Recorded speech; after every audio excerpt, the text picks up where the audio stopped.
जो भी candidates exam देने वाले हो 25 में या 2024 में इंटरव्यू देने वाले हो, तो ये एक बहुत इंपॉर्टेंट इंफॉर्मेशन है आप लोग के लिए। ये अभी आपका जो newspaper the Hindu, I think 16th या जो भी 16th शायद दिसंबर का ये न्यूज था। द हिंदू में आप देखोगे कि ये आपका फ्रंट पेज पे था। Committed to eliminating naxalism in Chhattisgarh by 2026 says Amit Shah. देखो, ध्यान रखना कि ये में भी इसमें आपको कुछ पॉलिटिकल इश्यूज भी मिलेंगे। कुछ स्टेटमेंट आप देखोगे तो लगेगा ऑब्वियसली पॉलिटिकल है, क्योंकि इवन इफ ये आपके भारत सरकार के होम मिनिस्टर हैं, लेकिन कहीं ना कहीं ये बीजेपी के लीडर भी तो हैं। तो इस चीजों को थोड़ा सा पॉलिटिकल भी देखोगे, लेकिन हमें पॉलिटिकल कंपोनेंट से मतलब नहीं है। हमें मतलब है जो इंपॉर्टेंट इंफॉर्मेशन है, इंपॉर्टेंट पीस ऑफ इंफॉर्मेशन है, उसको कलेक्ट करना, और ये आपके इंटरव्यू में काफी आपको हेल्प मिलेगा। आप ऐसे में, रिपोर्ट में, आर्गुमेंट में इसको हेल्पफुल हो सकता है। तो ये एक तरह से बहुत लंबे समय बाद देखोगे कि कोई स्पेसिफिक आपको डेट असाइन कर रहा है। अब वो होगा नहीं होगा ये तो हम 26 में देखेंगे। इसमें क्या है, union home minister Amit Shah on Sunday said that a change in government in Chhattisgarh has provided momentum to the war against Naxalism, even as he reiterated that the insurgency would be completely eradicated by 2026। अब ये देखो, actually change of government यदि देखा जाए, तो आप यदि छत्तीसगढ़ में देखो पॉलिटिकली, इस वजह से अभी आप कह सकते हो कि ये अच्छा, चलो अच्छा इनिशिएटिव है। लेकिन छत्तीसगढ़ में 1 नवंबर 2000 को Chhattisgarh as a state, separate state बना। अब तक 4 चीफ मिनिस्टर रह चुके हैं। पहले देखोगे अजीत जोगी, जिस दिन से यानी कि छत्तीसगढ़ एज ए स्टेट बना, उसके नेक्स्ट 3 इयर्स तक, यानी कि 1 नवंबर 2000 से लेकर के आपका शायद 7 दिसंबर 2003 तक, यानी कि 3 इयर्स 1 मंथ समथिंग, वो छत्तीसगढ़ के पहले सीएम अजीत जोगी रहे। उसके बाद नेक्स्ट 15 इयर्स कंटिन्यूअसली जो है Raman Singh as a chief minister रहे। उसके बाद देखोगे भूपेश बघेल 5 इयर्स के लिए आए, और फिर अभी विष्णुदेव साई लास्ट ईयर यानी 13 दिसंबर 2023 से है। मीन्स यदि 24 इयर्स इस ईयर कंप्लीट हुआ छत्तीसगढ़ स्टेट के बने हुए, तो इस 24 इयर्स में 16 इयर्स जो हैं वो बीजेपी के चीफ मिनिस्टर रहे। तो 16 इयर्स रहे, उसके बाद आप ये बोल रहे हो कि change of government has increase the momentum और पेस। इसका मतलब है कि आपने वो 15 इयर्स में ऑब्वियसली आप हमेशा यूनियन में, आप गवर्नमेंट में नहीं थे, लेकिन जो आपके कपल ऑफ इयर्स आप उस टाइम ऐसे पावर में थे, ठीक है। लेकिन चलो, सही है कि अभी भी इन्होंने बोला है, ये अच्छा चीज है। हम इसमें पॉलिटिकल कंपोनेंट को छोड़ करके बाकी चीजों को लेंगे कि ये बहुत बड़ा एक स्टेटमेंट है किसी भी, और ये अच्छा स्टेटमेंट एक तरह से है। Addressing the president's police colour award function at the police parade ground here, he lauded the state government's effort as well as the achievements of the security forces in the past 1 year, even as he provided a slew of statistics to highlight some of this breakthrough। तो इन्होंने ये जो भी है last, देखो अब ये last 1 year का अचीवमेंट ये बता रहे हैं। ये यही आप पॉलिटिकल थोड़ा सा देखोगे, बट उसको इग्नोर करना है। The Chhattisgarh police have secured a significant achievement in the fight against Naxalism in the past 1 year. 287 Naxalites were neutralized, around 1,000 were arrested, and 837 surrendered in the past 1 year in the state, which reflects the momentum added to fight against Naxalism। 14 top cadres of Naxalites were neutralized in the past 1 year in the state। ये देखो, actual में मैंने बताया कि आपका 13 दिसंबर से as Vishnudeo Sai BJP के chief minister वहां से हैं। तो ये मैक्सिमम जो अचीवमेंट्स और हाईलाइट जो ये बता रहे हैं वो आपके लास्ट 1 ईयर के। नेक्स्ट स्लाइड में हम देखेंगे इंडिया की क्या कंडीशन है, आपको देखना चाहिए, आपको जानना चाहिए वो, क्योंकि सिर्फ ये आर्टिकल इंपॉर्टेंट नहीं है, कुछ और चीजें हम नेक्स्ट स्लाइड में देखते हैं। The state leadership, the chief minister, the home minister of the state have taken a pledge, and the government of India is also committed to your pledge. Together, we will completely eradicate Naxalism from Chhattisgarh before March 31st, 2026। We all are committed to free Chhattisgarh from the clutches of Naxalism before March 31st 2026 the home minister. अब ये देखो, ये बहुत बड़ी issue है, कोई specific date के लिए करता है। अब छत्तीसगढ़ पर नजर क्यों ज्यादा है? एक ये पॉलिटिकल इश्यूज को छोड़ दो, इन स्पाइट ऑफ जो अदर थिंग्स है। अब जैसे देखो, जो आपके टोटल नक्सलिज्म, नेक्स्ट स्लाइड में हम देखते हैं कि नक्सलिज्म में इंडिया में अभी जो लेटेस्ट डेटा, जो हमारे स्टेट होम मिनिस्टर यानी minister of state for home affairs Nityanand Rai ji, इन्होंने पार्लियामेंट में बोला कि इंडिया में 2024 में यानी 38 डिस्ट्रिक्ट जो हैं वो आपके नक्सलिज्म से अफेक्टेड है, और उस 38 में से 15 जो है वो आपके अकेले छत्तीसगढ़ में ही है। ठीक है, तो एक थोड़ा सा आप ये देख लो डेफिनेशन नक्सलिज्म का। देखो, इंडिया का जो इंटरनल सिक्योरिटी है, ये सब आप कंपोनेंट को यूज कर सकते हो। जो इंटरव्यू के ऑब्वियसली प्रिपरेशन वाले हैं तो उनको मैं और डिटेल में चीजों को करवाऊंगा, और आपके लिए भी सो ऐसे वगैरह में है कुछ कुछ चीजें और मैं आगे करवाऊंगा। तो इंटरनल सिक्योरिटी एज पर ये एमएचए के डेटा के अनुसार, यानी एमएचए के डॉक्यूमेंट के अनुसार, internal security issues in the country can broadly be categorized as follows: terrorism in the hinterland of the country, left-wing extremism in certain areas, insurgency in northeastern states, and cross-border terrorism in Jammu and Kashmir. अब नक्सलिज्म क्या है? Naxalism in India refers to a left-wing extremist movement that originated from the Naxalbari uprising in West Bengal in 1967. Naxalbari जो है वो आपका, जो ये एक तरह से नियर बाई बागडोगरा के पास एक विलेज था, वो वेस्ट बंगाल में। The term derives its name from the village of Naxalbari, where a significant peasant revolt against local landlords took place, led by communist leaders such as Charu Majumdar, Kanu Sanyal, and Zangal Santhal. This movement emerged as a response to issue of land reform and social justice, particularly targeting the exploitation of marginalized group including Dalits and Adivasis। तो ये एक तरह से मोटा मोटी। अब ये जो लेफ्ट विंग एक्सट्रीमिज्म का जो ये पीआईबी है, ये उससे इंफॉर्मेशन ये लिया गया। पीआईबी को एज सच मैंने ये आपको प्रेजेंट किया है। ये 6 अगस्त 2024 का पीआईबी का आपका रिपोर्ट है। इसमें कहा रहा statement is laid on the table of the house, जो नित्यानंद राय जी हैं, ठीक है, उन्होंने ये किया। To address the left wing extremism menace holistically, government of India approved national policy and action plan to address LWE in 2015. The policy envisages a multi-pronged strategy involving security related measures, development interventions, ensuring rights and entitlements of local communities.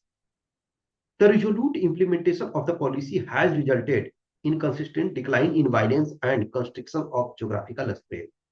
The LWE violence incidents have reduced by 73% from the high level of LWE violence incident in 2010। देखो, ये इन्होंने 2010 का एक ऐसे reference लिया है। The resultant death, security forces plus civilians have reduced by 86% from all-time high of 1005 in 2010। देखो, 2010 को इस वजह से इन्होंने लिया है कि वो हाईएस्ट पॉइंट था। इसमें आप देखोगे कि एक तरफ से न्यूट्रल वे में डेटा प्रोवाइड किया गया है कि जो हाईएस्ट है और लेटेस्ट का आपका, और तो यानी कि 1005 जो है कैजुअलिटी हुआ वो आपका 2010 में, लेकिन 2023 अभी 24 फाइनल कंप्लीट नहीं हुआ, चूंकि ये देखो अगस्त का डेटा है के अनुसार, तो 138 इन 2003। In the current year 2024 up to 30th of June, there has been sharp reduction of 32% in LWE perpetrated incidents and 17% in the resultant death of civilian and security forces personnel in comparison to the figures of corresponding period of 23।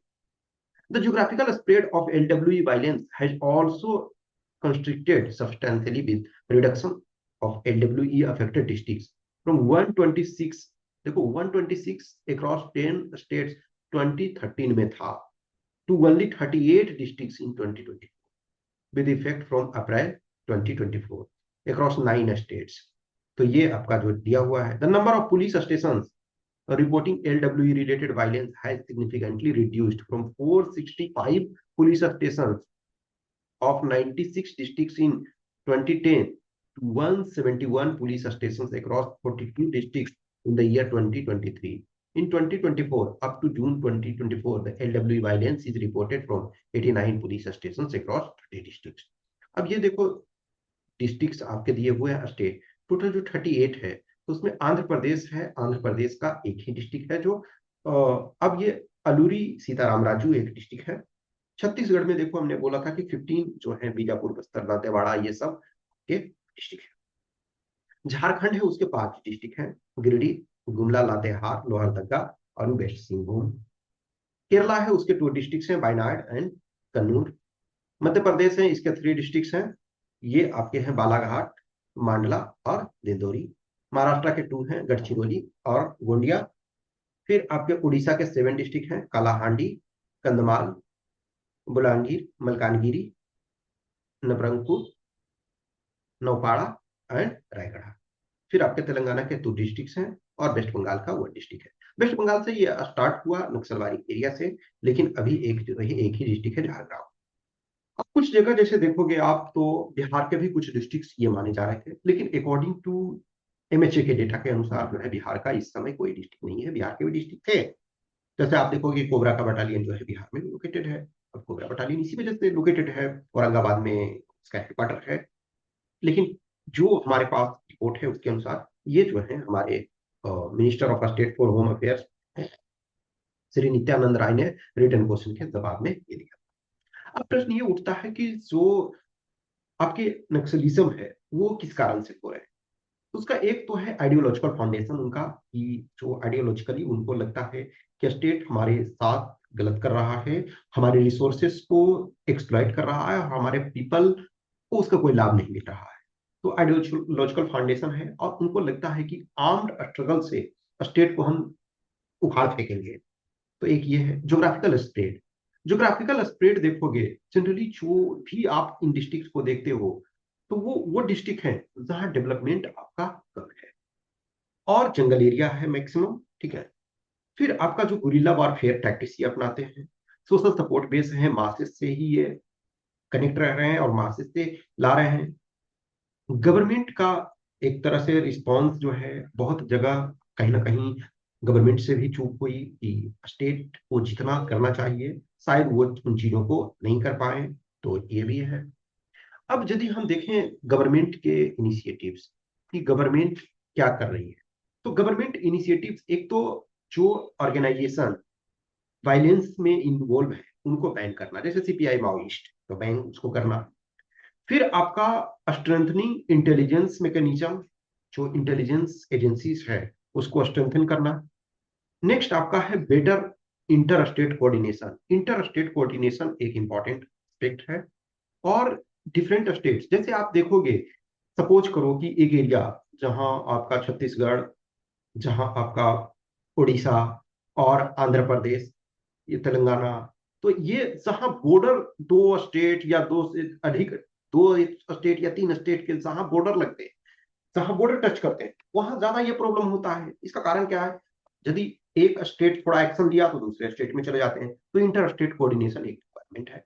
Plus centre and state, जैसे अभी आपने देखा जो first page पे, first slide पे जो था, कि जो यूनियन होम अफेयर्स मिनिस्टर हैं, होम मिनिस्टर हैं अमित शाह जी, वो लास्ट 1 ईयर को ज्यादा हाईलाइट कर रहे हैं। अब देखा जाए यदि, तो स्टेट में 16 ईयर्स यानी कि 2/3 आपका पावर रहा। लेकिन एक ऐसा टाइम था जब Raman Singh as a CM थे बीजेपी के, तो सेंटर में जो कांग्रेस की गवर्नमेंट थी मनमोहन सिंह जी के नेतृत्व में, अब कहीं ना कहीं लैक ऑफ कोऑर्डिनेशन कुछ चीजें होती है, तो सेंटर स्टेट कोऑर्डिनेशन जरूरी है। फिर आपका जो आईईडी इम्प्रोवाइज्ड एक्सप्लोसिव डिवाइसेस हैं, उसको न्यूट्रलाइज करने के लिए, उसको डिफ्यूज करने के लिए आपके मैकेनिज्म की जरूरत है। स्पेशलाइज्ड बटालियन की जरूरत है जो उन एरिया में जो लोकल टेरेन को समझ सकें, लोकल चीजों को बेटर कर सकें। प्लस जो एक तरह से गवर्नमेंट का यानी एमएचए का स्कीम्स है, जैसे सिक्योरिटी रिलेटेड एक्सपेंडिचर, सम 100+ डिस्ट्रिक्ट्स ऐसे जहां एक तरह से इम्पैक्ट उनके हैं। भले जैसे अभी 38 डिस्ट्रिक्ट आपने कर लिया, लेकिन कुछ ना कुछ थोड़े बहुत रहते हैं जिसको कि आपने आप ये मान कर चला है कि वो कंडीशन ऐसा है जिसको हम मेजर इशू में नहीं मानते, तो आपको सिक्योरिटी रिलेटेड एक्सपेंडिचर वहां करना है। फिर special infrastructure in 200 special infrastructure schemes, जैसे सपोज करो कि रोड वगैरह आपको प्रॉपर प्रोवाइड कराना सिक्योरिटी फोर्सेस के मूवमेंट के लिए, प्लस 240 250 के आसपास 250 डिस्ट्रिक्ट जो सॉरी 250 जो पुलिस स्टेशन है उनको प्रॉपर फोर्टिफाइड करना, क्योंकि उनके वॉल मजबूत हो। पहले देखोगे ये आए पूरे थाने को लूट करके लेकर चले गए और थाने को ध्वस्त करके चले गए। तो आप जो थाने हैं 250 पुलिस स्टेशन को प्रॉपर तरीका से डेवलपमेंट, ताकि उनकी दीवारें मजबूत हो, उनका इंफ्रास्ट्रक्चर स्ट्रांग हो। फिर आपका सिविक एक्शन प्लान देखोगे, इनफैक्ट जैसे सीआरपीएफ वगैरह है और जो अदर एजेंसीज हैं, तो सिविक एक्शन प्लान भी चलाती है। गवर्नमेंट की अपनी इनिशिएटिव्स है। फिर स्पेशल सेंट्रल असिस्टेंस आप दे रहे हो। फिर assistant to central agencies, different जो एजेंसीज वहां वर्क कर रहे हैं उनको देना है। मीडिया प्लान, मीडिया को एक तरह से भी रखना कि जो चीजें हैं उनको बेटर तरीके से कवर करो। यदि गवर्नमेंट को इनिशिएटिव चला रही है तो उसको भी हाईलाइट करना, सिर्फ और सिर्फ गवर्नमेंट को क्रिटिसाइज नहीं करना है। तो ये ध्यान रखना है। बेटर इंफ्रास्ट्रक्चर जैसे road connectivity, railway connectivity, air connectivity, mobile penetration, internet connectivity, skills development and employment opportunities. तो ये सारे जो चीजें हैं वो गवर्नमेंट कर रही है और करना भी चाहिए। तो ये आपके लिए इंपॉर्टेंट है, उन चीजों को थोड़ा सा देखो, ये आपके काफी हेल्पफुल होंगे। ओके, कुछ क्वेश्चंस क्यूरी डाउट्स करता है आपको असिस्टेंट कमांड एग्जामिनेशन से संबंधित, तो आप मैसेज कर सकते हो या कमेंट बॉक्स में कमेंट कर सकते हो। अपने प्रिपरेशन को रखो, चाहे वो आप इंटरव्यू दे रहे हो या फिर आप 25 के लिए प्रिपरेशन कर रहे हो। पूरी अपने एनर्जी लगाओ, जो भी हो सकता है धीरे धीरे मैं कुछ कुछ चीजें अपडेट करता रहता हूँ, अपलोड करता रहता हूँ। तो stay connected. Okay, thank you.